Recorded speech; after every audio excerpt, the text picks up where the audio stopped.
সংক্ষিপ্ত পরিসরে তিনটা বিষয়ে কথা বলবো। আল্লাহ সুবহানাহু ওয়া তাআলা আমাদেরকে পৃথিবীতে কেন পাঠালেন, আমাদের কি দায়িত্ব, কোন লক্ষ্য কোন উদ্দেশ্যকে সামনে রেখে আল্লাহ তাআলা আমাদেরকে পৃথিবীতে পাঠিয়েছেন, এটা অনেকে আমরা জানি, অনেকে আমরা জানি না, অথবা আমরা যারা জানি আমরা ওই উদ্দেশ্যের মধ্যে আমরা নাই। এই জন্য আপনাদেরকে স্মরণ করিয়ে দেওয়ার জন্য কথা বলা। আল্লাহ সুবহানাহু ওয়া তাআলা কেন পৃথিবীতে পাঠালেন, পাঠানোর উদ্দেশ্যটা কি, আমাদের কি দায়িত্ব, আল্লাহ তাআলা আমাদেরকে কি দায়িত্ব দিয়ে পৃথিবীতে পাঠিয়েছেন, ওই কথাগুলো আমি আপনাদেরকে স্মরণ করিয়ে দেওয়ার জন্যই মূলত আমি আমার দুটো আয়াতে কারিমা আপনাদের সামনে পাঠ করেছি, তেলাওয়াত করেছি। আল্লাহ রাব্বুল আলামিন বললেন, ওয়ামা খালাকতুল জিন্না ওয়াল ইনসা ইল্লা লিয়াবুদুন। আমি আল্লাহ রাব্বুল আলামিন তোমাদের জন্য আসমান সৃষ্টি করলাম, জমিন বানাইলাম, দিন দিলাম, রাত দিলাম, সুন্দর করে অবকাঠামো তৈরি করলাম, দেখার জন্য দুইটা চোখ দিলাম, চলার জন্য দুইটা পা দিলাম, কথা বলার জন্য সুন্দর করে জবানটা দিলাম, স্বাদ নেওয়ার জন্য জিহ্বাটা দিলাম, ঘ্রাণ নেওয়ার জন্য নাকটা দিলাম, হাত দিলাম ধরার জন্য, কাজ করার জন্য। 70-80 বছর হায়াত দিয়ে দুনিয়ায় সুন্দর করে পাঠালাম। আমি আল্লাহ রাব্বুল আলামিন খামাখাই তোমাদেরকে এত সুন্দর করে দুনিয়াতে পাঠাই নাই। আমি আল্লাহ তাআলার একটা লক্ষ্য রয়েছে, উদ্দেশ্য রয়েছে। সেই লক্ষ্য হলো দুনিয়ার জীবনে তোমরা শুধুমাত্র আমি আল্লাহ রাব্বুল আলামিনের গোলামি করবা, আমি আল্লাহকে মেনে চলবা। আমি আল্লাহকে দুনিয়াতে ভয় করে চলার জন্যই আমি আল্লাহ তোমাদেরকে দুনিয়ার জীবনে পাঠিয়েছি। খামাখাই পাঠাই নাই, এমনিতেই পাঠাই নাই। এত বিশাল নিয়ামত, নামি দামি নিয়ামত তোমাদেরকে দিলাম, এমনিতেই আমি দেই নাই। উদ্দেশ্য কি? আমি আল্লাহকে ভয় করে চলবা, আমি আল্লাহর গোলামি করবা, আমি আল্লাহর হুকুম হাকাম মেনে চলবা, আমি আল্লাহর দ্বীনের পথে চলবা। এই জন্য আমি তোমাদেরকে পৃথিবীতে পাঠিয়েছি। তাহলে একটা উদ্দেশ্য হচ্ছে আমরা আল্লাহর গোলামি করব, আল্লাহর দ্বীনকে মেনে চলবো, আল্লাহকে ভয় করে চলবো। এটা হচ্ছে মানুষের ব্যক্তি জীবনের সাথে রিলেটেড। আমি আমার ব্যক্তি জীবনকে আল্লাহর পথে পরিচালনা করব, ব্যক্তি জীবনকে আল্লাহর দ্বীনের পথে আমি আর আপনি পরিচালনা করব। আল্লাহ রাব্বুল আলামিন বললেন, ইয়া আইয়ুহাল্লাযীনা আমানু কু আনফুসাকুম ওয়া আহলিকুম নার।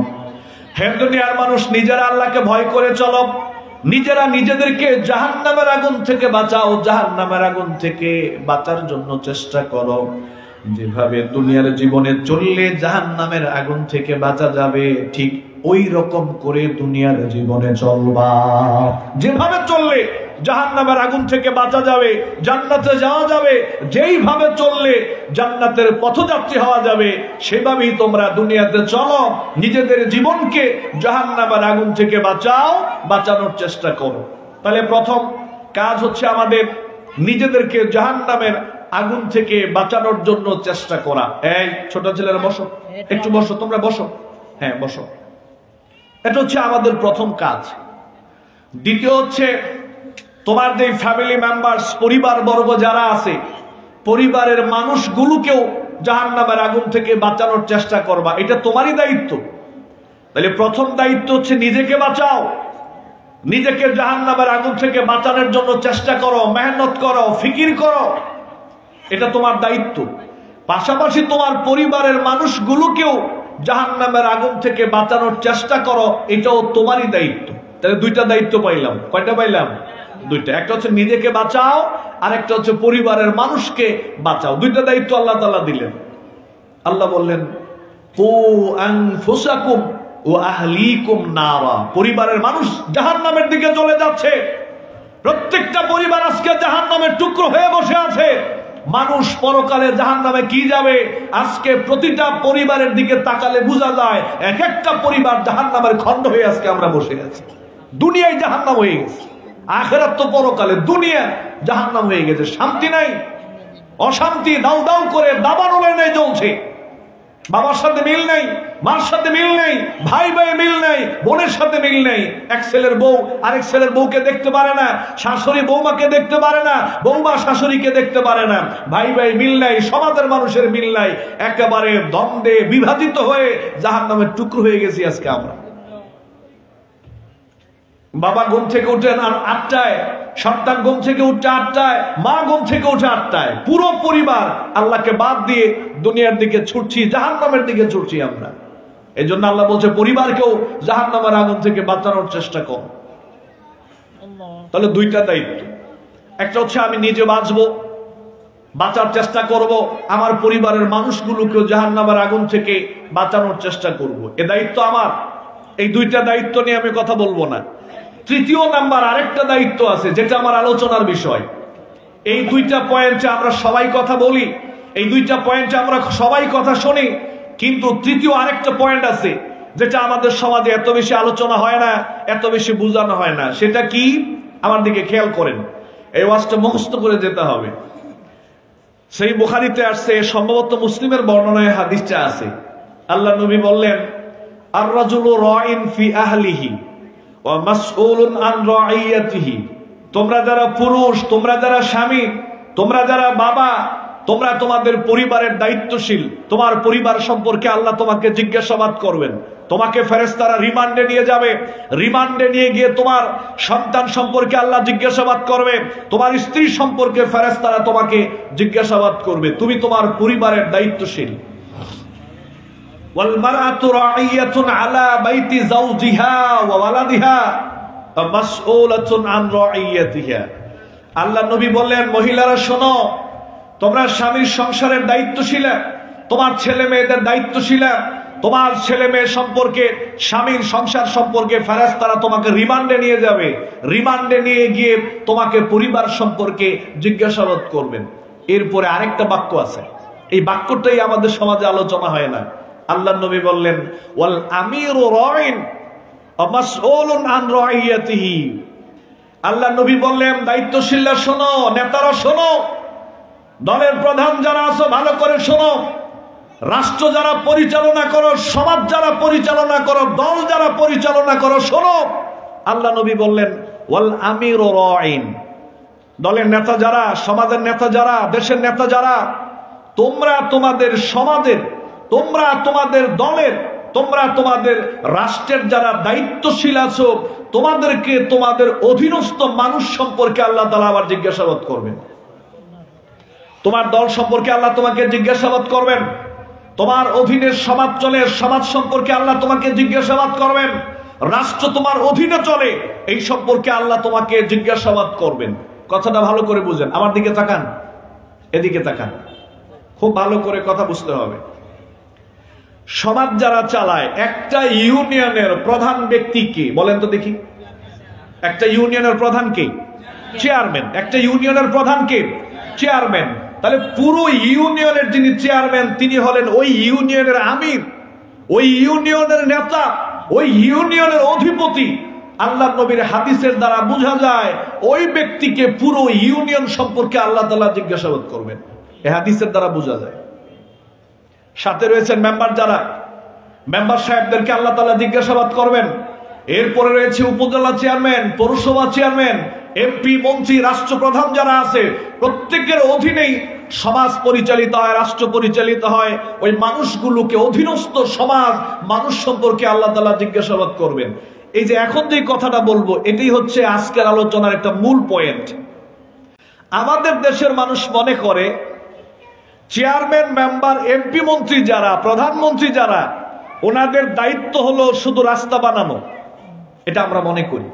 ওনাদের দায়িত্ব হচ্ছে ব্রিজ বানানো, ওনাদের দায়িত্ব হচ্ছে ইউনিয়ন পরিষদ পরিচালনা করবে, বিধবা ভাতার কার্ড দেবে, প্রতিবন্ধী কার্ড দেবে, চাউল বিতরণ করবে, ডাল বিতরণ করবে, গম বিতরণ করবে, টিন বিতরণ করবে, তারপরে আপনার জন্ম নিবন্ধনের কার্ড বানিয়ে দিবে, ওয়ারিশ সার্টিফিকেট দিবে, এরপর সমাজে বিচার আচার হলে ওই বিচার আচার করবে। আমরা মনে করি সমাজের দায়িত্বশীলদের কাজ হলো এইগুলো।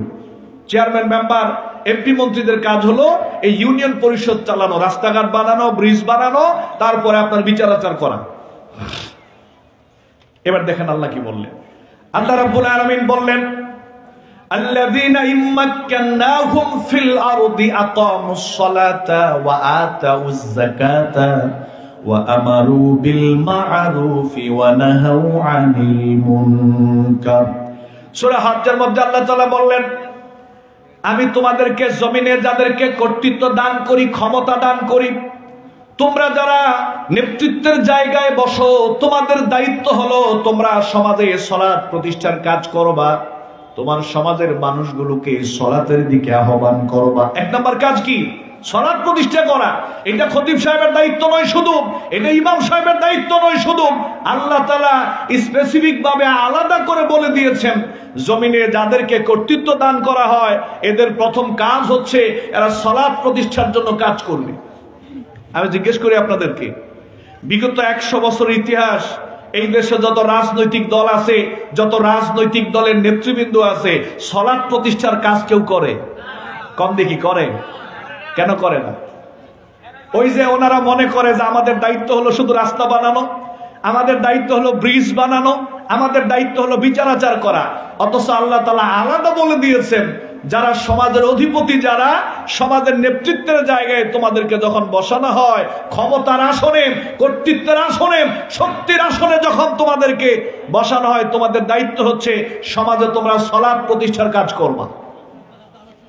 মুআজ রাদিয়াল্লাহু তাআলা আনহুকে ইয়েমেনের শাসনকর্তা যখন নিযুক্ত করে নবী পাঠালেন, সেই বুখারীতে আসছে, মুসলিমের বর্ণনায় আসছে, আল্লাহ নবী বললেন যে মুআজ, তুমি আহলে কিতাবদের নিকট যাচ্ছ, ওইখানে গিয়ে প্রথমেই তুমি তাদেরকে ঈমানের দাওয়াত দিবা। যদি তারা ঈমান আনয়ন করে তাহলে সাথে সাথে তাদেরকে জানিয়ে দিবা, আন্নাল্লাহা কাদ ফারাদা আলাইহিম খামসু সালাওয়াতিন ফি কুল্লি ইয়াউমিন ওয়া লাইলা। এখন থেকে জানায় দিবা, তোমাদের উপরে দিনে এবং রাতে আল্লাহ তাআলা 5 ওয়াক্ত সালাতকে ফরজ করে দিয়েছেন। সুবহানাল্লাহ। সালাত প্রতিষ্ঠার কাজ করবা, এটা নেতার দায়িত্ব, যাদের ক্ষমতা আছে এটা তাদের দায়িত্ব, শুধু হুজুরদের দায়িত্ব না, শুধু বক্তা সাহেবের দায়িত্ব না, সবার দায়িত্ব। বিশেষ করে যারা ক্ষমতার আসনে বসবে, নেতৃত্ব কর্তৃত্বের অধীনে যারা থাকবে, ওরা করবে। এরপর আল্লাহ বললেন যাকাত আদায় করতে হবে। যাকাত দেওয়ার বিষয় না, যাকাত আদায় করার বিষয়। যাদের হাতে ক্ষমতা আছে, যারা রাষ্ট্র পরিচালনা করে, যারা সমাজ পরিচালনা করে, ওদের দায়িত্ব হচ্ছে রাষ্ট্রীয়ভাবে ওরা যাকাত আদায় করবে। তুখাযু মিন আগনিয়াইহিম ফাতুরাদ্দু আলা ফুকারাইহিম, ধনীদের কাছ থেকে যাকাত গ্রহণ করা হবে, ওই যাকাত সুষম বন্টন ভাবে গরিবদের মাঝে বন্টন করে দেওয়া হবে। সুবহানাল্লাহ। কিন্তু মুশকিল হচ্ছে আমাদের দেশের যারা দায়িত্বশীল, এরা গরিবদের কাছে বন্টন করা তো দূরের কথা, বরং গরিবরা যেটা পাবে ওইটা থেকেও খেয়ে নেয়, ওইটা থেকে আমরা খেয়ে ফেলি। আমরা এতিমদের টাকা খাই, বিধবা ভাতা খাই, প্রতিবন্ধীদের ভাতা আমরা নিজেরাই খেয়ে ফেলি, গরিবদের চাউল খেয়ে ফেলি, ডাল খেয়ে ফেলি, টিন খেয়ে ফেলি, ইট খেয়ে ফেলি। সব দুর্নীতি আমাদের বাংলাদেশের উপরে ভর করছে। আমরা যাকাত কখন আদায় করব, কখন বিতরণ করব, আমাদেরকে উল্টা বলে যাকাত দিয়েন। এসব আমাদের বাংলাদেশের অবস্থা, আমাদেরকে দিয়েন। আবু বকর রাদিয়াল্লাহু তাআলা যখন খলিফা হলেন, কিছু মুনাফিক ওরা বলল আমরা এখন থেকে আর যাকাত দেব না। সেই বুখারীতে আসছে, আবু বকর রাদিয়াল্লাহু তাআলা আনহু ওই সময়ের সবচেয়ে বড় আলেম, সবচেয়ে বড় মুহাদ্দিস, সবচেয়ে বড় মুফতি, খলিফা আবু বকর রাদিয়াল্লাহু তাআলা রাষ্ট্রপ্রধান। তিনি তো চিন্তা করতে পারতেন, কিছু মুনাফিক যেহেতু যাকাত দিতে অস্বীকার করছে, আচ্ছা কাজ করি, এদেরকে একটু বাড়িতে দাওয়াত দিয়া রুটি খাওয়া, একটু ওয়াজ করে বুঝাই, বাবারা যাকাত দাও, যাকাত ফরজ, বাবারা যাকাত দাও, যাকাত ফরজ, একটু ওয়াজ টোয়াজ করে বুঝাই দেখি ওরা লাইনে ফিরে আসে কিনা। এটা করতে পারতেন না? উনি চিন্তা করলেন না, রাস্তা এখনই বন্ধ করতে হবে, এটা ওয়াজে কাজ হবে না। নাঙ্গা তরবারি হাতে নিলেন, সহিহ বুখারী হাদিস। নাঙ্গা উন্মুক্ত তরবারি হাতে নিয়ে খুতবা পাঠ করলেন। খুতবা পাঠ করতে গিয়ে বলেন, ওয়াল্লাহি লা উকাতিলান্না মান ফাররাকা বাইনা সালাতি ওয়াজ যাকাত, আল্লাহর কসম করে বলছি, সালাত এবং যাকাতকে যদি কেউ আলাদা করে ফেলে, আমি তাকে হত্যা করে ফেলবো। ওয়াল্লাহি লাউ মানাউনি ইকালান কানু ইউআদুনহা ইলা রাসূলিল্লাহি সাল্লাল্লাহু আলাইহি ওয়াসাল্লাম লাকাতালতুহুম। আল্লাহর নবীর জামানায় যারা যাকাত প্রদান করত, আজকে যদি কেউ উটের রশি পরিমাণ যাকাত দিতে অস্বীকার করে, আমি খলিফা, আমি আবু বকর, আমি রাষ্ট্রপ্রধান ঘোষণা করছি, ওর দেহ থেকে কল্লাটাকে আলাদা করে ফেলবো। আল্লাহু আকবার। এটা সহিহ বুখারীর হাদিস। তুমি যাকাত দিবা না মানে মুনাফিকের কোনো সুযোগ নেই। ওয়াজ দিয়া সব জিনিস চলে না, সব রাস্তা ওয়াজ দিয়া বন্ধ হয় না। ক্ষমতার প্রয়োগ লাগে, শক্তির প্রয়োগ লাগে। এজন্য আল্লাহ বললেন, তোমাদের যাদেরকে জমিনে ক্ষমতা দেওয়া হয়, সালাত প্রতিষ্ঠার কাজ করবা, যাকাত আদায় করবা। 3 নাম্বার কি করবা? সৎ কাজের আদেশ করবা, মানুষকে কল্যাণের দিকে ডাকবা, মানুষকে ভালোর দিকে ডাকবা। এটা তোমাদের দায়িত্ব। এই দায়িত্ব কি আমরা পালন করি? নো। এটা পালন করে হুজুররা, কিছু পালন করে মসজিদের ইমাম, কিছু পালন করে মসজিদের খতিব, কিছু পালন করে তাবলীগের ভাইয়েরা, কিছু পালন করে আহলে হাদিসের ভাইয়েরা, কিছু পালন করে জামাত ইসলামের ভাইয়েরা, কিছু পালন করে হেফাজতের ভাইয়েরা, কিছু পালন করে হানাফি ভাইয়েরা, কিছু পালন করে আহলে হাদিসের ভাইয়েরা। কিন্তু সবাই সেটা পালন করে। বিশেষভাবে দায়িত্ব হলো যারা সমাজের অধিপতি, কর্তৃত্ব যাদের হাতে, ওরা মানুষকে সৎ কাজের আদেশ করবে, কল্যাণের দিকে ডাকবে। 4 নাম্বার, অন্যায় কাজে বাধা দিবা। যেখানে সমাজে অন্যায় হবে, অন্যায় কাজে বাধা দিবা, প্রতিবাদ করবা, বুকটা টান করে অন্যায়ের সামনে দাঁড়িয়ে যাবে। সমাজের ভিতরে কোনো অন্যায় কাজ হতে দেব না, দরকার হলে জীবন দিব, তারপরে সমাজের ভিতরে অন্যায় কাজ হতে দেব না। লড়াই করব, তারপরও সমাজে কোনো অন্যায় কাজ হবে না। এটা কর্তৃত্বশীল যারা, ক্ষমতাশীল যারা, ওদের দায়িত্ব। আল্লাহ বলতেছেন সূরা হজ্জের মধ্যে। কিন্তু আজকে সমাজে অন্যায়ের প্রতিবাদ করা হয় না। একটা কথা ভালো করে বুঝেন, আমার দিকে তাকান। অন্যায়ের প্রতিবাদ করার সাথে অনেক ক্ষেত্রে শক্তি জড়িত, অন্যায়ের প্রতিবাদ করার সাথে অনেক ক্ষেত্রে ক্ষমতা জড়িত। কেমনে? দলিল দেখেন। মুসলিম শরীফে আছে, আল্লাহ নবী বললেন, মান রা মিনকুম মুনকারান ফালইউগাইরুহু বিয়াদিহি। যখন তোমার সামনে কোনো অন্যায় কাজ হবে, সর্বপ্রথম অন্যায় কাজের প্রতিবাদ করবা জবান দিয়া। পরের বাক্যটা খেয়াল করেন, ফাইন লাম ইয়াস্তাতে, যদি জবান দিয়ে প্রতিবাদ করার হিম্মত, ক্ষমতা, শক্তি না থাকে, তাহলে ফাবি লিসানিহি, ফাবিয়াদিহি, হাতের দ্বারা প্রতিবাদ করবা। যদি হাতের দ্বারা প্রতিবাদ করার শক্তি, সামর্থ্য, হিম্মত না থাকে, জবানের দ্বারা প্রতিবাদ করবা। ফাইন লাম ইয়াস্তাতে, যদি জবানের দ্বারা প্রতিবাদ করার হিম্মত, শক্তি, ক্ষমতা না থাকে, তাহলে বিকলবিহি, অন্তরের দ্বারা ঘৃণা করবা। অন্তরের দ্বারা এই অন্যায়কে প্রতিহত করার জন্য প্ল্যান, পরিকল্পনা, বুদ্ধি খাটাইবা। তাহলে অন্যায়ের প্রতিবাদের সাথে শক্তি জড়িত, অন্যায়ের প্রতিবাদের সাথে হিম্মত জড়িত, অন্যায়ের প্রতিবাদের সাথে সামর্থ্য জড়িত। হিম্মত ছাড়া, শক্তি ছাড়া, ক্ষমতা ছাড়া অনেক ক্ষেত্রে অন্যায়ের প্রতিবাদ করা যায় না। প্রতিবাদ করা যায় না। আমি ব্রাহ্মণবাড়িয়া কসবায় মাহফিলে গেলাম গত 2 বছর আগে। এ কথা আপনাদেরকে বলার কারণ আছে, বুঝতে হবে। অন্যায় প্রতিবাদের সাথে ক্ষমতা জড়িত, এটা বোঝানোর জন্য বলতেছি। ওই এলাকার চেয়ারম্যান সাহেব আসছে। আসার পরে যুবকরা বলল, হুজুর আমাদের আজকে প্রধান অতিথি। আমি আর আবু তাহা মোহাম্মদ আদনান ভাই ছিলাম। তো দুজন মিলে গল্প করে অনেক কথাবার্তা বললাম। ওই ইউনিয়নের চেয়ারম্যান সাহেব বলতেছে, হুজুর আমার জন্য একটু দোয়া করবেন। আমি জীবন প্রাণ দিয়ে চেষ্টা করতেছি কিভাবে আমাদের ইউনিয়নটাকে মাদক মুক্ত করা যায়, সংগ্রাম চালাচ্ছি কিভাবে ইউনিয়নটাকে মাদক মুক্ত করা যায়। আমি যুবকদেরকে নিয়ে অনেক দূর এগিয়ে গিয়েছি, আমার জন্য একটু দোয়া করবেন। আমরা চিন্তা করলাম, সুবহানাল্লাহ, এই যুগে এরকম ভালো চেয়ারম্যান, ভালো মানুষ খুঁজে পাওয়া তো কঠিন। এই যুগে কি এরকম চেয়ারম্যান পাওয়া যায় নাকি? মন থেকে লোকটার জন্য দোয়া করলাম, বিদায় নিয়ে চলে গেল। 3 দিন বা 4 দিন পরে পাশের এলাকা আমি আবার একা মাহফিলে গেলাম। এই বিগত মাহফিল কমিটির 3-4 ছেলে ওই মাহফিলে গেছে দেখা করার জন্য। সালাম বিনিময় করলাম, কথাবার্তা হলো। যুবকরা আমার বলছে, হুজুর আমাদের চেয়ারম্যান সাহেবের কথা মনে আসেনি? আমি বলছি যে হ্যাঁ, চেয়ারম্যান সাহেবের কথা মনে আছে, আলহামদুলিল্লাহ, অত্যন্ত ভালো মানুষ। এরকম চেয়ারম্যান সাহেব তো আর নাই। আপনাদের চেয়ারম্যান সাহেব ইউনিয়নকে মাদক মুক্ত করার জন্য তিনি লড়াই করতেছেন আপনাদেরকে নিয়ে, এইরকম চেয়ারম্যান তো আমার নজরে আর পড়ে নাই। তো যুবকরা বলল, হুজুর আমাদের ইউনিয়নে মাদকের ডিলার হইল আমগো চেয়ারম্যান।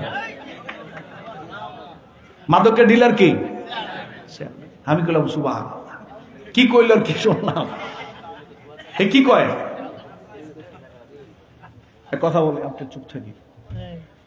আমি আপনাদেরকে এই কথা টেনে বুঝাতে চাই, একজন চেয়ারম্যান যদি সিদ্ধান্ত নেন ইউনিয়নকে মাদক মুক্ত করব, আমি আল্লাহর কসম খেয়ে বলছি, আল্লাহর নামের কসম খেয়ে বলছি, আল্লাহর উপর ভরসা করে বলছি, ওই ইউনিয়নকে মাদক মুক্ত করা এটা সম্ভব যদি চেয়ারম্যান সাহেব সিদ্ধান্ত নেন। আর যদি চেয়ারম্যান সাহেবই মাদক প্রতিষ্ঠিত করার দায়িত্ব নেন, তাহলে এই দুনিয়ার জমিনে আমরা যারা আছি এটা কিয়ামত পর্যন্ত ওয়াজ করলো ইউনিয়ন থেকে মাদক দূর হবে। এখানে এই যে বসলাম 1 2 3 4 5 5টা চেয়ার, বাংলাদেশের আহলে হাদিসের যত আলেম আছে সকল আলেমদেরকে আমরা এখানে নিয়ে আসলাম। 10 বছর যাবত এই তেতুলিয়া গ্রামে ওয়াজ হলো মাদকের বিরুদ্ধে। আহলে হাদিসের যত বড় আলেম আছে সকল আলেমরা এখানে আসছে মাদকের বিরুদ্ধে ওয়াজ। একাধারে কয় বছর? কিসের বিরুদ্ধে? মাদকের। আমি জিজ্ঞেস করতে চাই, 10 বছর ওয়াজ করার পরেও কি ইউনিয়ন থেকে মাদক উঠে যাবে? এবার আমার ফর্মুলায় আছেন। আমদিয়া ইউনিয়নের চেয়ারম্যান যিনি, আমি এটা শুধু এই ইউনিয়নের কথা বলতেছি না, যদিও এখন ইউনিয়নের চেয়ারম্যান নাই, এটা বোঝানোর জন্য বলতেছি। একটা ইউনিয়নের চেয়ারম্যান যদি সিদ্ধান্ত নেয়, ইউনিয়নে যত মেম্বার আছে, আলেম ওলামা আছে, সবাই নিয়ে বসলো, বৈঠক করলো, আমরা চেয়ারম্যান সাহেব বলতেছে আমরা আমাদের ইউনিয়ন মাদক মুক্ত করতে চাই, খতিব সাহেব যারা আছেন, ইমাম যারা আছেন আমাকে পরামর্শ দেন কি করতে পারি। আমরা বললাম চেয়ারম্যান সাহেব কাজ করেন, আপনি পত্র পত্রিকা মিডিয়াতে জানিয়ে দেন, ডিসি সাহেবের সাথে মিটিং করেন, এসপির সাথে মিটিং করেন, ইউনোর সাথে মিটিং করে বলে দেন আমদিয়া ইউনিয়নে আগামীকাল থেকে যদি কেউ নেশা করে, মাদক খায়, মাদক বিক্রি করে, 80টি ব্যত্রাঘাত করা হবে, 80 বার তাকে পাথর নিক্ষেপ করা হবে, 10 বছর তাকে জেল দেওয়া হবে। এটা একটা আইন করেন। চেয়ারম্যান সাহেবকে বললাম যে একটা আইন করেন, এই আইন করে ডিসি সাহেবকে নিয়ে সাংবাদিক সম্মেলন করেন, এরপরে আমদিয়া ইউনিয়নের সবাইরে মসজিদে জানিয়ে দেন আগামীকাল থেকে যদি কেউ নেশা করে, মাদক বিক্রি করে, 10 বছরের জেল, 5 বছরের জেল এবং 80টি ব্যত্রাঘাত করা হবে। এই বিলটা যদি পাশ করে ঘোষণা দিয়ে দেওয়া হয়, আমি গ্যারান্টি দিয়ে বলতে পারি 1 সপ্তাহ সময় লাগবে না, ইউনিয়ন মাদক মুক্ত হয়ে যাবে। এর নাম ক্ষমতার প্রয়োগ। এটা ক্ষমতার সাথে জড়িত। নাজমুল কাকা এনে বসা, মনে পড়ছে এখন। আমার একদিন বলতেছে যে ভাতিজা, উপর থেকে এত চাপ দেয়, বলে দেয় বসেরা আগামী মাসে আমাকে 50,000 টাকা দিতে হবে, তুমি কই থেকে দিবা তোমার ব্যাপার। উপরের বসেরা চাপায়া দেয়। এখন ওনাদের বেতন যদি 30-32 হাজার টাকা হয়, বছরে যদি 50-60 হাজার টাকা দেয়, তাহলে উনি কি টাকার গাছ লাগাইছে? আপনি চাইলেই ক্ষমতা দিয়ে অন্যায় করাইতে পারবেন, চাইলেই আপনি সমাজে ভালো কাজ প্রতিষ্ঠিত করতে পারবেন। ক্ষমতা দিয়ে অন্যায় প্রতিষ্ঠিত করা যায়, ক্ষমতা দিয়ে ভালোটাও প্রতিষ্ঠিত করা যায়। আল্লাহ বললেন তোমরা যারা সমাজের দায়িত্বশীল, তোমাদের কাজ হলো ক্ষমতা দিয়ে সমাজে ভালোটা প্রতিষ্ঠিত করবা। এখন আমাদের দেশের মানুষ মনে করে আমাদের দায়িত্ব হলো ইউনিয়ন চালাবো, রাস্তা বানাবো, ব্রিজ বানাবো, কালভার্ট বানাবো, তারপরে গম চাউল এগুলো সুন্দর বিতরণ করব, বিধবা ভাতার কার্ড দিব, তারপরে আপনার ওই জন্ম নিবন্ধন দিব, ওয়ারিশ সার্টিফিকেট দিব, বাস এগুলো আমাদের দায়িত্ব। নো, আল্লাযীনা ইম্মাক্কান্নাহুম ফিল আরদি আকামুস সালাতা ওয়া আতাউয যাকাতা ওয়া আমারু বিল মা'রুফি ওয়া নাহাউ আনিল মুনকার। সালাত প্রতিষ্ঠার কাজ করো, যাকাত আদায় করো, সৎ কাজের আদেশ করো, সমাজে যেখানে অন্যায় হবে অন্যায়ের প্রতিবাদ করতে হবে। এই দায়িত্বগুলো সমাজের যারা নেতৃবৃন্দ, এটা তাদের দায়িত্ব। আমরা তো আছি, কিন্তু চেয়ারম্যান, মেম্বার, এমপি, মন্ত্রী, প্রধানমন্ত্রী সবার দায়িত্ব। এবার ভালো করে বুঝেন। এবার একটা এমন গুরুত্বপূর্ণ কথা বলবো, আমার আগের আলোচনার সব ভুলে যান, এটা মনে রাখেন। আন্তর্জাতিকভাবে কাফের শক্তি কি চায় আর আল্লাহ তাআলা আমাদেরকে কি দায়িত্ব দিলেন? নিজে জাহান্নামের আগুন থেকে বাঁচার জন্য চেষ্টা করো, পরিবারের মানুষগুলোকে জাহান্নামের আগুন থেকে বাঁচানোর জন্য চেষ্টা করো, পাশাপাশি সমাজ এবং রাষ্ট্রের মানুষগুলোকে জাহান্নামের আগুন থেকে বাঁচানোর চেষ্টা করো। নিজের মধ্যে আল্লাহর দ্বীন প্রতিষ্ঠিত করো, পরিবারের মধ্যে আল্লাহর দ্বীন প্রতিষ্ঠিত করো, পাশাপাশি সমাজ এবং রাষ্ট্রে আল্লাহর জমিনে আল্লাহর দ্বীন প্রতিষ্ঠিত করার জন্য তোমাদেরকে কাজ করতে হবে। আমরা দায়িত্ব নিয়েছি শুধু ব্যক্তির, আমরা দায়িত্ব নিয়েছি শুধু পরিবারের, সমাজ এবং রাষ্ট্র এটা আমরা কাফেরদের হাতে ছেড়ে দিয়েছি। কাফেররা যেই নীতিমালার আলোকে পৃথিবী পরিচালনা করে, কাফেরদের নীতিমালার আলোকে সমাজ এবং রাষ্ট্র চলে। আমরা ব্যক্তি এবং পরিবার নিয়ে বসে আছি, মসজিদ নিয়ে বসে আছি, সমাজ এবং রাষ্ট্র কাফেরদের হাতে উঠে গেছে। কাফেররা কি চায় শোনেন, কাফেররা চায় বাবা তুমি নামাজ পড়ো, মসজিদে সালাত আদায় করো, সিয়াম পালন করো, যাকাত দাও, হজ করো, উমরা করো, জিকির করো, কোরআন তেলাওয়াত করো, পর্দা করো, সব করো, কোনো সমস্যা নাই, কিন্তু দুনিয়া আমাদের কথাই চলবে। কাফেরদের পরিষ্কার বক্তব্য, দুনিয়া আমাদের কথাই চলবে, মসজিদ মুসলমানের কথাই চলবে, মাদ্রাসা মুসলমানের কথাই চলবে, পরিবার মুসলমানের কথাই চলবে, ব্যক্তি জীবন মুসলমানের কথাই চলবে। খবরদার রাষ্ট্র আমরা চালাবো, এখানে ঝামেলা করা যাবে না। পৃথিবী আমরা চালাবো, আমাদের নিয়মের আলোকে পৃথিবী চলবে, আমাদের নিয়মের আলোকে প্রতিটা রাষ্ট্র চলবে। এই জন্য দেখবেন ওরা মুসলিমদেরকে রাষ্ট্রীয় দায়িত্ব যেতে দেয় না, ওরা এটা দেয় না। ওরা চায় আপনারা নামাজ পড়েন, রোজা রাখেন, হজ করেন, যাকাত দেন, কোরবানি করেন, সব ঠিক আছে, ওরা মাথা ঘামাবে না। কিন্তু যখনই আপনি বলবেন শিক্ষা ব্যবস্থা কোরআন হাদিস দিয়ে চলবে, বিচার ব্যবস্থা কোরআন হাদিস দিয়ে চলবে, অর্থনীতি কোরআন হাদিস দিয়ে চলবে, আমার মন্ত্রণালয় কোরআন হাদিস দিয়ে চলবে, আমার সংস্কৃতি কোরআন হাদিস দিয়ে চলবে, আমার রাজনীতি কোরআন হাদিস দিয়ে চলবে, আমার রাষ্ট্রীয় নীতি কোরআন হাদিস দিয়ে চলবে, এই কথাগুলো আপনি যখনই বলবেন আপনার বিরুদ্ধে ওরা যুদ্ধ ঘোষণা করবে। আপনি শুধু সালাত নিয়ে থাকেন, যাকাত নিয়ে থাকেন, হজ নিয়ে থাকেন, কোরবানি নিয়ে থাকেন, জিকির নিয়ে থাকেন, কোন দুশ্মনী ওদের সাথে আপনার হবে না। আপনি ইউনিয়ন পরিষদে ইসলাম নিয়ে যান, দুশ্মনী শুরু হবে। উপজেলা ইসলাম নিয়ে যান, দুশ্মনী শুরু হবে। পৌরসভা ইসলাম নিয়ে যান, দুশ্মনী শুরু হবে। বিভাগীয় পর্যায়ে ইসলাম নিয়ে যান, দুশ্মনী শুরু হবে। রাষ্ট্রের সাথে ইসলামকে জড়ান, দুশ্মনী শুরু হবে। নিজে জাহান্নামের আগুন থেকে বাঁচবো, বাঁচার চেষ্টা করব, পরিবারের মানুষকে জাহান্নামের আগুন থেকে বাঁচানোর চেষ্টা করব, সমাজ এবং রাষ্ট্রের মানুষগুলোকে জাহান্নামের আগুন থেকে বাঁচানোর চেষ্টা করার দায়িত্ব আমাদের না ফেরেশতাদের? জোরে কোন কার? জোরে কোন কার? নিজের ব্যক্তি জীবনে আল্লাহর দ্বীন প্রতিষ্ঠিত করো, পারিবারিক জীবনে আল্লাহর দ্বীন প্রতিষ্ঠিত করো, সমাজ এবং রাষ্ট্রে আল্লাহর দ্বীনকে প্রতিষ্ঠিত করো। এ দায়িত্ব আমাদের না ফেরেশতাদের?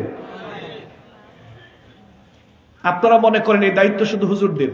এই দায়িত্ব শুধু হুজুরদের না, এই দায়িত্ব সকল কালেমাওয়ালাদের, এই দায়িত্ব সকল মুসলমানের। ঠিক কিনা ভাই?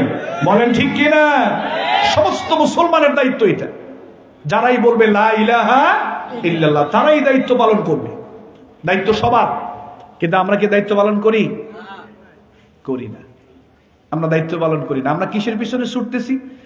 আমরা ছুটতেছি আমার ইউনিয়নে পদ লাগবে। পদ লাগতে হলে কি করতে হবে? নেতা যেভাবে বলবে সেভাবেই চলতে হবে।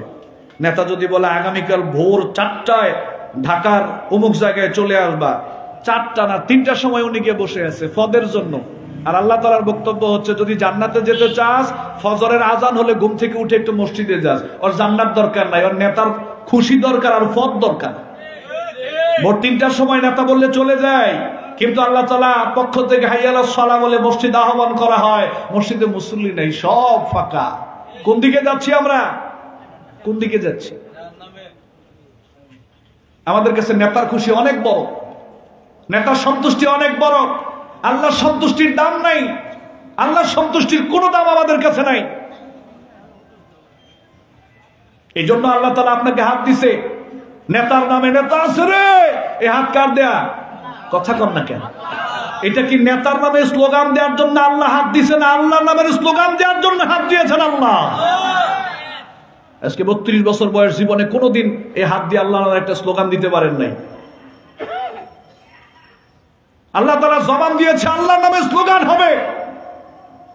আজকে 32 বছর বয়স পার হয়ে গেছে, একটা দিনের জন্য আল্লাহর নামের স্লোগান আপনার জবান দিয়ে বের হয় নাই, অথচ আল্লাহ স্লোগান দিয়েছে আমার নামে স্লোগান দিবে। জবান দিয়েছে আমার নামে স্লোগান দিবে।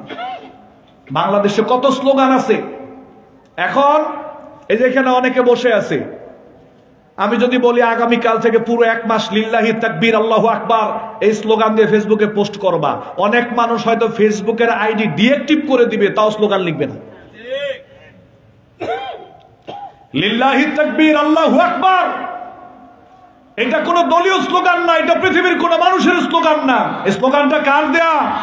লিল্লাহি তাকবীর, লিল্লাহি তাকবীর। আকাশ বাতাস প্রকম্পিত করে, মনের সকল ভালোবাসা উজাড় করে 32 বছরের স্লোগানের যতটা ভার অন্তরে জমা আছে, আজকে স্লোগান দিয়ে মনের সমস্ত ভারকে দূর করবেন। যত কষ্ট হয় উঁচু আওয়াজ করে আল্লাহর নামের স্লোগান দিবেন, লিল্লাহি তাকবীর, লিল্লাহি তাকবীর, লিল্লাহি তাকবীর। এর বাইরে মুসলমানের জন্য কোনো স্লোগান নাই। ওরা স্লোগান দিবে জয় শ্রীরাম, ওরা স্লোগান জয় শ্রীরাম দিবে, এই কথা সত্য। আল্লাহু আকবারের নামের স্লোগান বাদ দিয়ে মুসলমান কোন স্লোগান দিতে পারবে না। স্লোগান একটাই হবে, লিল্লাহি তাকবীর, আল্লাহু আকবার। এর বাহিরে কোন স্লোগান আপনি মুসলমান বুঝেন না কেন? ওরা জয় শ্রীরাম আমাদের আল্লাহু আকবারের এন্ট্রিতে দেয়, ওরা জয় শ্রীরাম মুসলমানদের আল্লাহু আকবারের এন্ট্রিতে স্লোগান তারা তৈরি করেছে। আপনি তাদের স্লোগান খান, ভয়ে ভয়ে লিল্লাহি তাকবীর আপনি বলতে চান না, আপনার ভিতরে ভয় কাজ করে। জীবনে কোনোদিন আল্লাহর দেয়া হাত দিয়া নবীর নামে একটা স্লোগান দেয় নাই। 32 বছর নেতা আছে রে, আছে কোন সে নেতা সিফাত আসান, 32 বছর ধরে নেতার নামে স্লোগান দিয়েছে হাত দিয়া। অথচ আল্লাহ তাআলা হাতটা দিলেন নবীর স্লোগান দেওয়ার জন্য, আল্লাহর স্লোগান দেওয়ার জন্য। 32 বছরের ভিতরে কোনোদিন হয়তো স্লোগান দেয় নাই, নেতা আছে রে কোন সে নেতা মুহাম্মদ সাল্লাল্লাহু আলাইহি ওয়াসাল্লাম। দিবেন কোনোদিন স্লোগান? দেন নাই। জবানটা আল্লাহ দিয়েছে, আল্লাহর নামের স্লোগান হবে, কোনোদিন বলেন না। এখন আপনাদের কাছে নেতা বড়, নেতা খুশি দুনিয়া চলবে, নেতা বেজার আপনি দুনিয়াতে নাই, আল্লাহর খুশির তো দরকার নেই।